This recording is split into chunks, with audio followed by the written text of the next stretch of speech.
Today we're diving deep into President Trump's latest move that's shaking up the auto industry and global trade markets. As of April 3, 2025, Trump's imposing a hefty 25% tariff on all imported vehicles and foreign-made auto parts.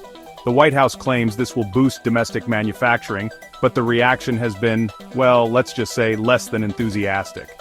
Stock markets took a nosedive right after the announcement. GM shares fell over 7%, Ford almost 4%, and Stellantis by 1.25%. On the flip side, Tesla and Rivian saw a bit of a boost, likely because of their US production. Economically, this tariff could rake in around $100 billion annually, but it's a double-edged sword. New car prices in the US are expected to jump anywhere from $4,000 to $12,500 per vehicle. Ferrari's already announced price hikes of up to 10% for their US sales. And let's not forget, US automakers rely on global supply chains, so they're facing higher costs too. Dealerships are freaking out, fearing lower sales, layoffs, and even closures. We're talking about hundreds of thousands of jobs on the line, both here and abroad, and who's going to feel this the most? Middle and working class households with reduced consumer choices and costlier cars. Internationally, the backlash has been fierce.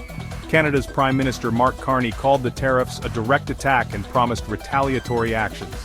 The EU, led by President Ursula von der Leyen and Germany's Chancellor Olaf Scholz, are gearing up for a trade battle. Mexico and countries like Japan and South Korea are also preparing emergency responses. But it doesn't stop there. Major law firms have launched lawsuits arguing these tariffs are unconstitutional and violate international trade agreements. Experts predict it'll breach WTO rules, triggering further retaliatory measures. Politically, it's a minefield. Trump's even threatened more tariffs if the EU and Canada retaliate, and the US has paused contributions to the WTO. Toronto's Mayor Olivia Chow has been vocal, criticizing the tariffs and highlighting the economic damage to Canada. Tesla, interestingly, might navigate this a little better due to its domestic production, but it's not entirely immune. They still source 30 to 40% of their components from abroad. So what's next? Will the mounting pressure from business leaders, foreign governments, and legal experts force a policy reversal? Or will Trump dig in his heels, regardless of the economic fallout? Stay tuned, folks, because this trade tension is just revving up.